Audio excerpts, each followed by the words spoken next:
man. Wow. Yeah. What are we even talking about here? I don't even know. I've lost track of time. I've lost track of space. So today was the day that Marvel fans united, collectively gathered around Twitter, YouTube, wherever you were watching this live stream for over 5 hours to watch the casting announcement for Avengers Doomsday. Is that necessary? I have a lot of thoughts, really. I have a lot of thoughts about the way they decided to do this. And I have a lot of thoughts about the announcements that were kind of made. Not a lot of surprises in here. I think a lot of it really makes the most sense in the world if you sit and think about it for a minute. But yeah, 5 hours. Or to ask it a slightly different way, can anyone shut the fuck up? Look, there's no secret that the Marvel Cinematic Universe has kind of been controversial lately. Like, it's probably at the lowest point of popularity it's ever been. Even with, announcements like Robert Downey Jr. coming back to play Dr. Doom in Avengers Doomsday and Secret Wars, it's still kind of, it's not this overly positive thing to talk about like it used to be in the past. And I think a lot of it has to do with just how they've gone about building the universe, fleshing out the characters, and establishing some sort of status quo in the wake of Avengers Endgame. They really haven't done that. So I think a lot of people are frustrated with them, rightfully so. And it's only compounded by the fact that a lot of their post-Endgame movies have been primarily driven by nostalgia, mostly through cameos and the return of previous incarnations of characters, beloved incarnations, but previous incarnations nonetheless, whether it's Hugh Jackman's Wolverine or Andrew Garfield and Tobey Maguire in No Way Home, Willem Dafoe and Alfred Molina in No Way Home, and all the cameos and like what if castings in Doctor Strange in the Multiverse of Madness. The list goes on and on. I mean, it's just been a pretty regular occurrence for Marvel post Endgame, and some people like it. I get it. It's cool to see these characters back on screen again.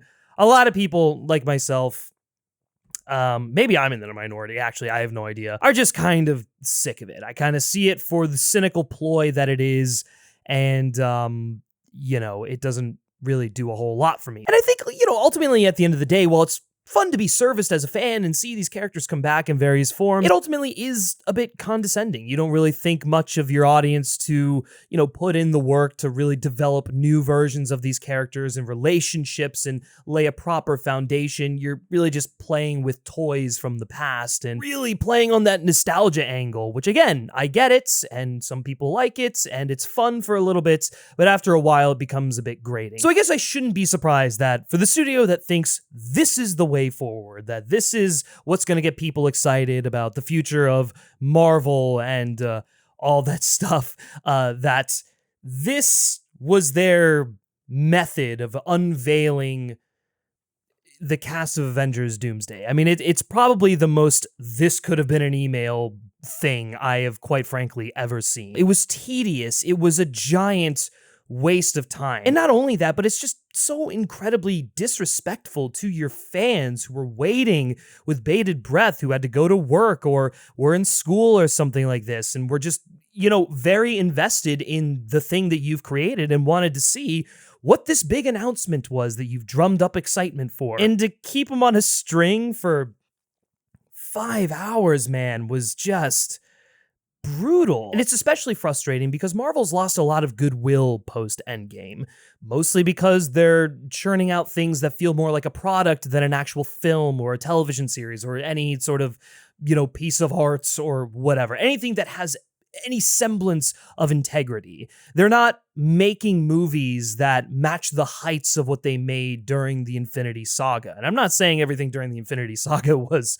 a slam dunk, because Lord knows they weren't. Like, they were just, I have my fair share of issues with some of those films, but this is just, I feel like it's kind of a mask-off thing where it's become a bit transparent, how Marvel and Disney view these things. They view it as content. And so that's the, middling Disney Plus shows, the onslaught of content, because that's what they're calling it, and that's really what it is. It's just kind of diminished the brand. It's cheapened it a bit, and therefore has caused a lot of goodwill to be lost. So why, then, if you want to win back that goodwill, and it seems like Avengers Doomsday and Secret Wars, that's their way of winning the goodwill back. You know, we're bringing back Robert Downey Jr., we're bringing back all these fan-favorite versions of characters. It's clearly an attempt to win back that goodwill. The first step is to not think that you're so important as to demand everyone's undivided attention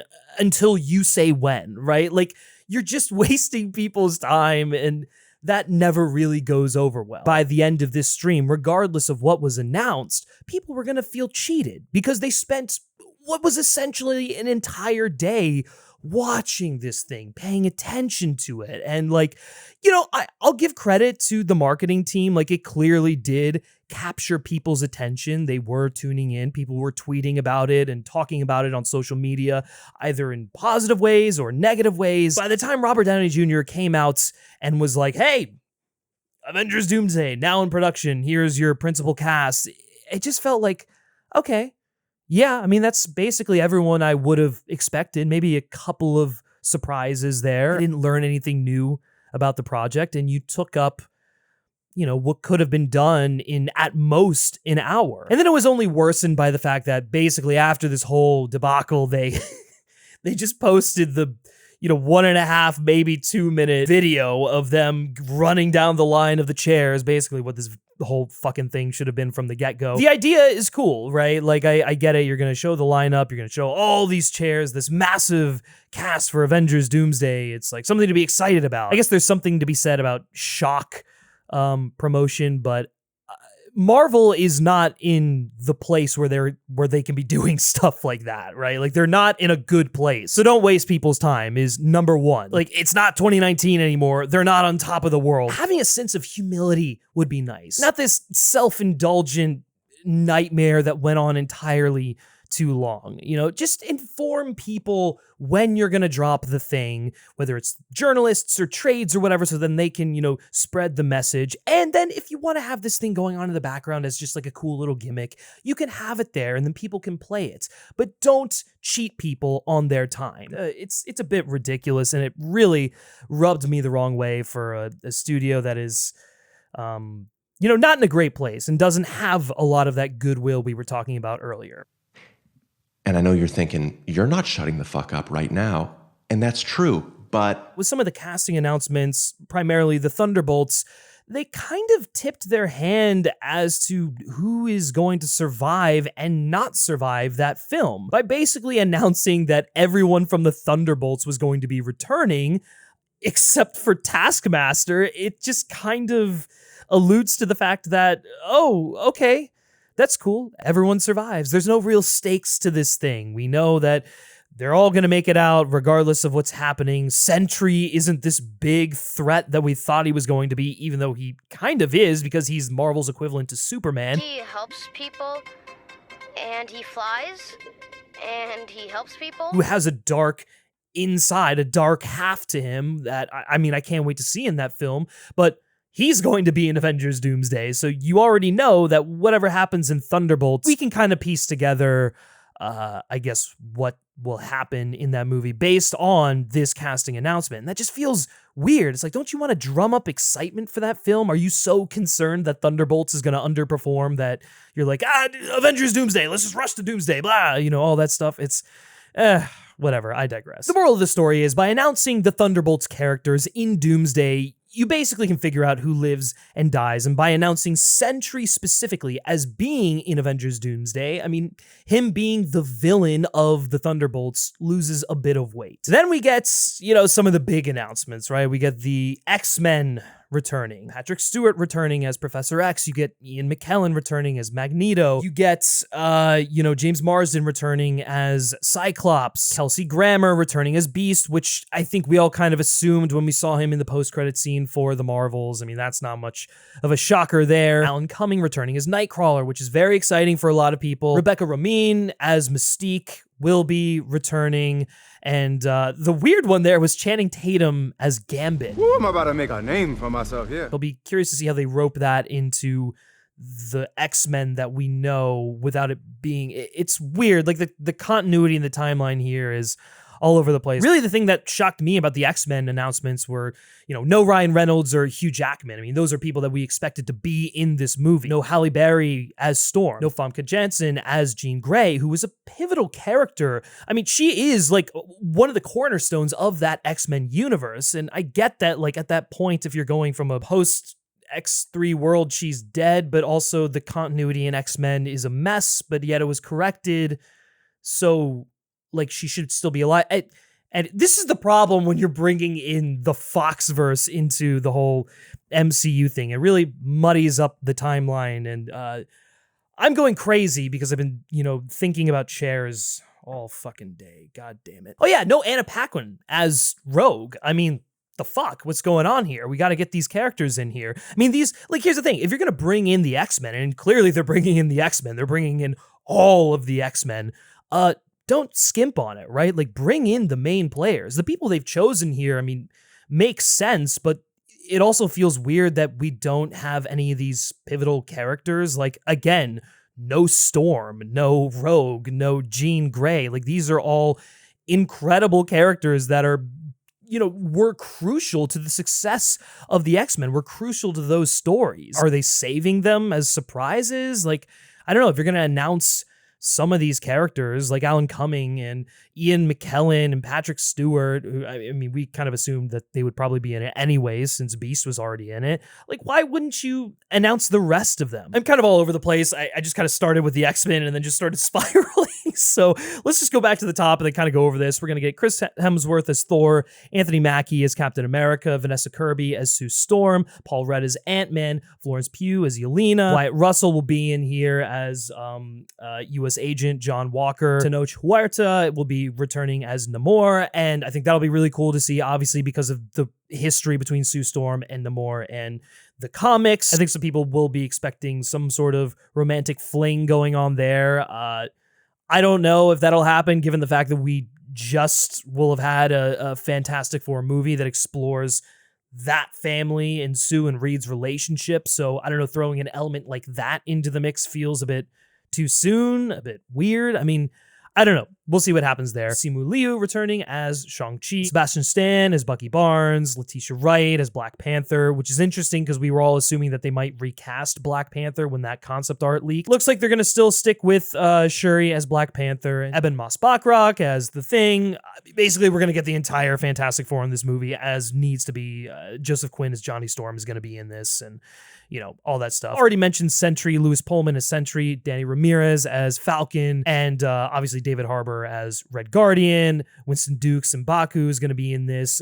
Hannah John Kamen as Ghost, and Tom Hiddleston's Loki, which I think will be really cool because you get to see the reunion of Loki and Thor, and obviously all the shit that went down in the Loki series will have a massive impact on Loki as a character in this. I mean, he is sitting there at the end of time, really like holding everything together. So I have a feeling that Loki will actually play a very pivotal role in this movie. I mean, he should, just given his place in the larger universe. And, I can imagine a scenario where Thor seeing his brother like this will definitely be very emotional, especially since Thor went through, the loss of Jane and is raising Gore the Godslayer's daughter as his own and stuff like that. So they got a lot of catching up to do. And then the last two, obviously, that were announced were Pedro Pascal as Reed Richards and then Robert Downey Jr. as Victor Von Doom.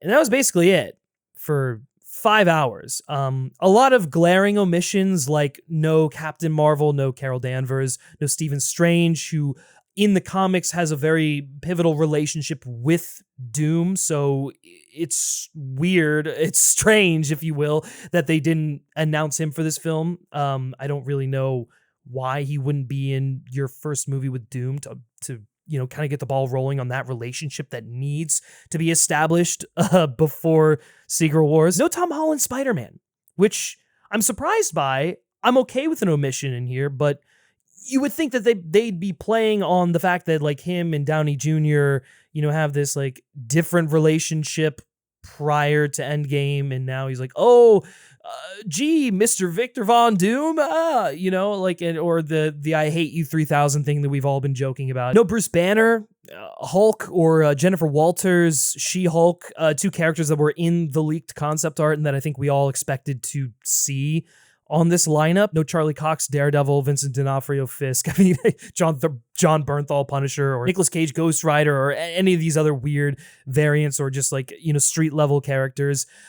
I'm not surprised we didn't see any of that. It just kind of feels like they don't really fit in this more cosmic, multiversal thing going on here. So just kind of a weird set of characters. I mean, the Fantastic Four makes a lot of sense, but I don't know. And then also none of the Young Avengers, which we saw in that concept art too. So I mean, I have a feeling that they're probably holding a lot of other casting announcements close to the chest. They don't want to spill all the secrets here. And so we'll probably see some of them, you know, pop up in the film. No Star-Lord, no Guardians. I mean, it is just kind of like there's a lot of characters. There's probably like 30 other characters that you would expect to be in this movie that weren't announced. Not that I'm like upset, because the movie is already, you know, ballooning out of control as is. I definitely would have much rather have seen them shrink the core cast, keep it to the Fantastic Four and maybe a couple of others, and really focus on that intimate relationship between Reed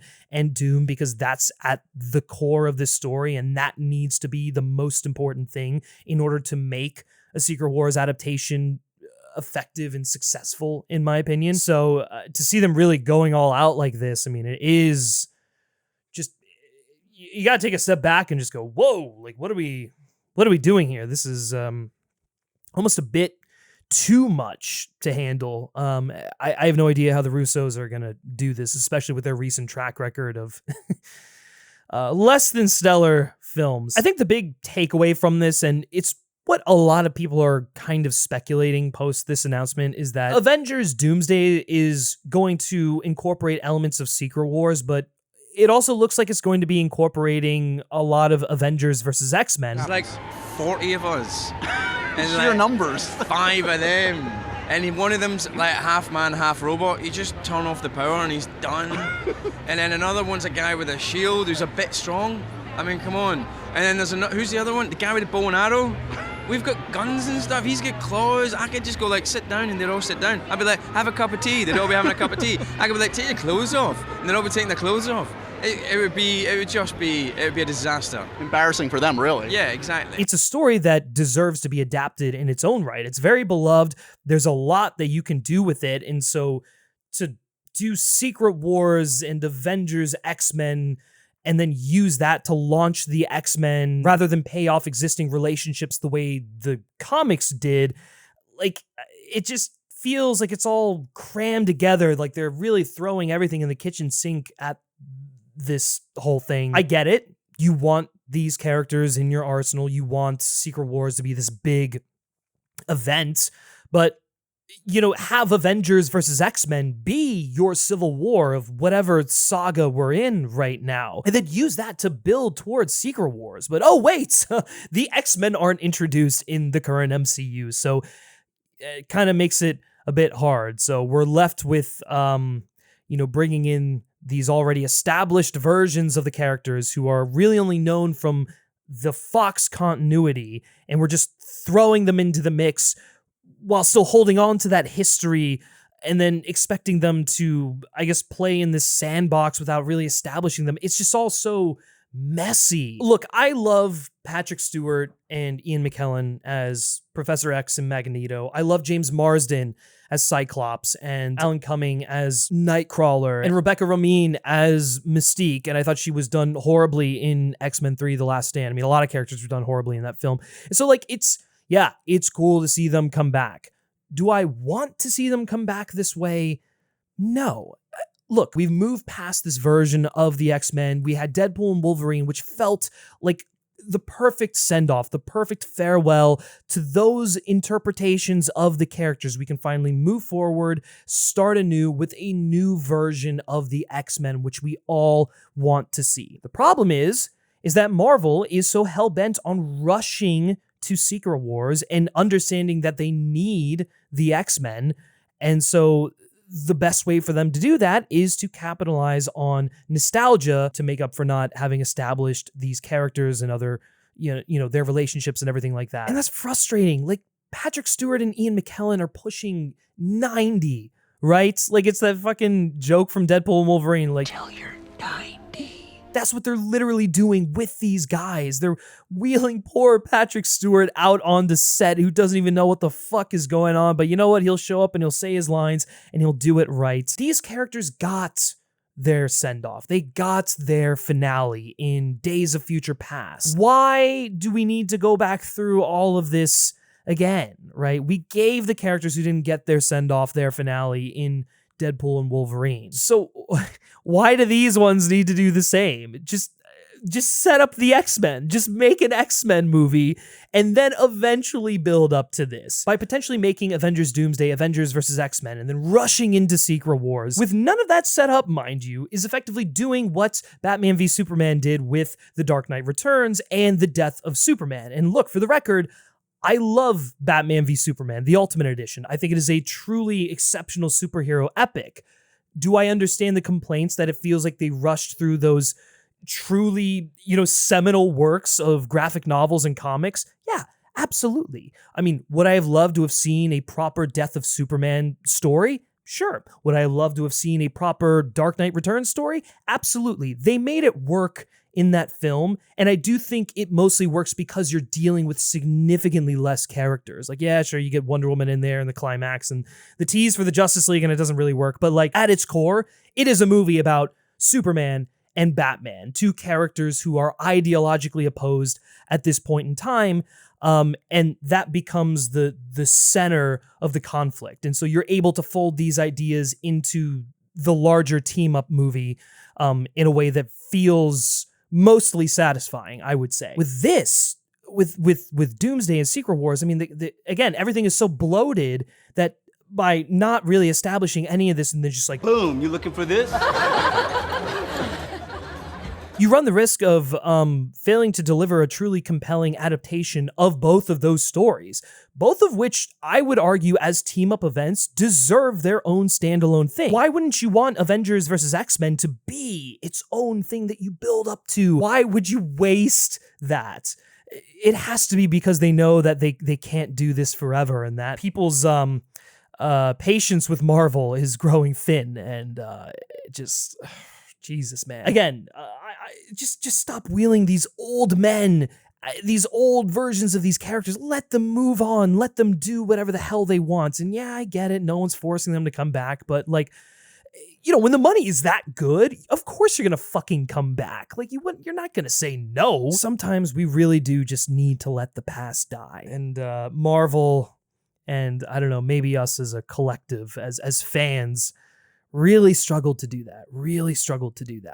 It's cool. It's fun. I get it. You get that little dopamine hit when you see these versions of the characters come back, but I think it ultimately is more destructive to the longevity of these characters, which, supersede the actor, in my opinion, and these stories as adaptations than it does good. And I think that's the ultimate, frustrating part about it. As I talked about, at length in my why Avengers Doomsday is kind of doomed to fail video, I think the problem with this is that they never tried to lay the foundation to Secret Wars. I think they probably knew that they always wanted to get here, but they took the laziest, most desperate route possible because their plans blew up with Kang the Conqueror. The problem with using the film history, similar to how they use the history of the comics for this Secret Wars adaptation, is that the X-Men and the central characters of Reed and Doom have no history with one another. There is nothing to pull on here. They're relying on nostalgia